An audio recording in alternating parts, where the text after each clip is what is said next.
गांव का नाम था कालापुर, जहां घने जंगलों की आड़ में पुरानी कच्ची सड़कें टेढ़ी मेढ़ी चलती थी और रात ढलते ही सन्नाटा ऐसा छा जाता कि लगता जैसे पूरी दुनिया सो चुकी हो।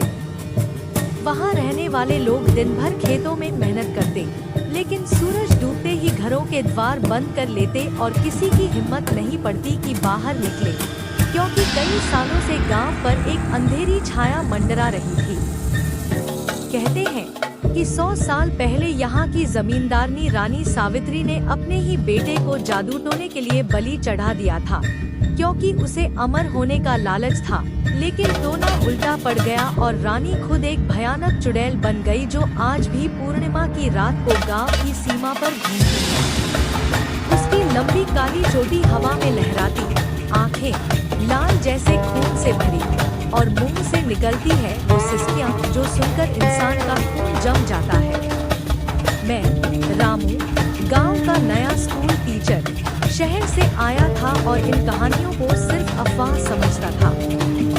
पहली रात जब मैं अपने किराए के पुराने मकान में सोया तो बाहर से हल्की हल्की खटखटाहट आई, जैसे कोई नाखून लकड़ी पर फेर रहा हो। मैंने सोचा हवा होगी, लेकिन फिर आवाज आई, रामू बेटा द्वार खोल।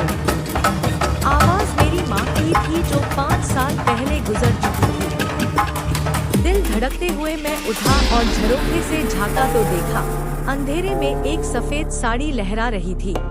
चेहरा छिपा हुआ, लेकिन उसकी आंखें चमक रही थी। मैं चीखा नहीं, बस दरवाजा बंद करके अंदर छिप गया। सुबह गांव वाले बोले, बाबू रात को मत निकलना, वो रानी सावित्री है जो अपने शिकार को पहले सपनों में बुलाती है फिर हकीकत में।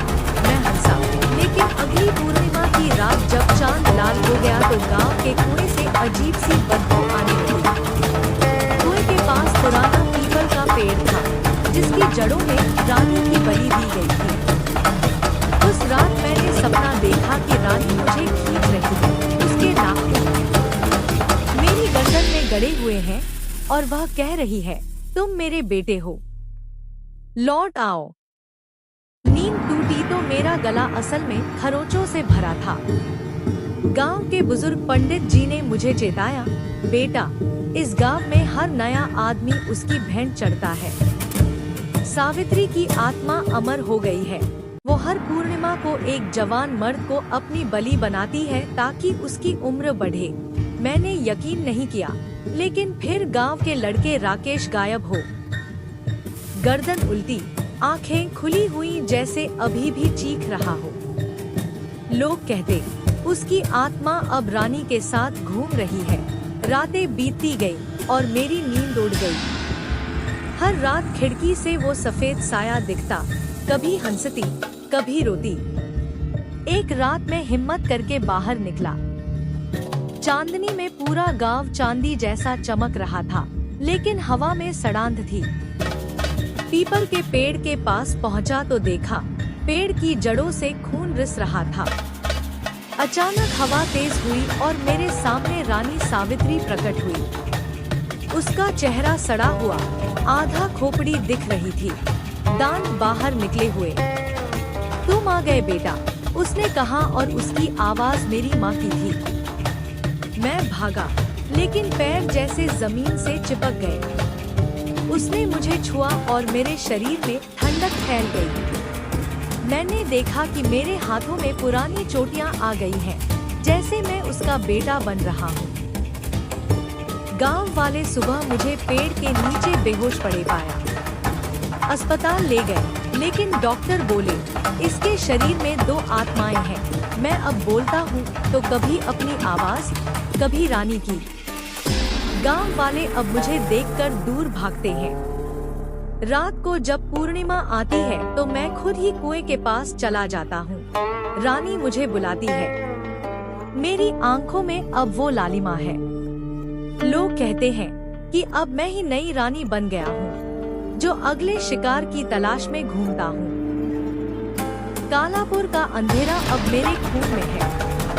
हर नया आने वाला मेरी कहानी सुनकर हंसता है, लेकिन फिर उसी पीपल के नीचे उसकी चीखें गूंजती हैं। अब भी वैसा का वैसा है। जंगल घना, कुएं गहरा और रातें भयानक।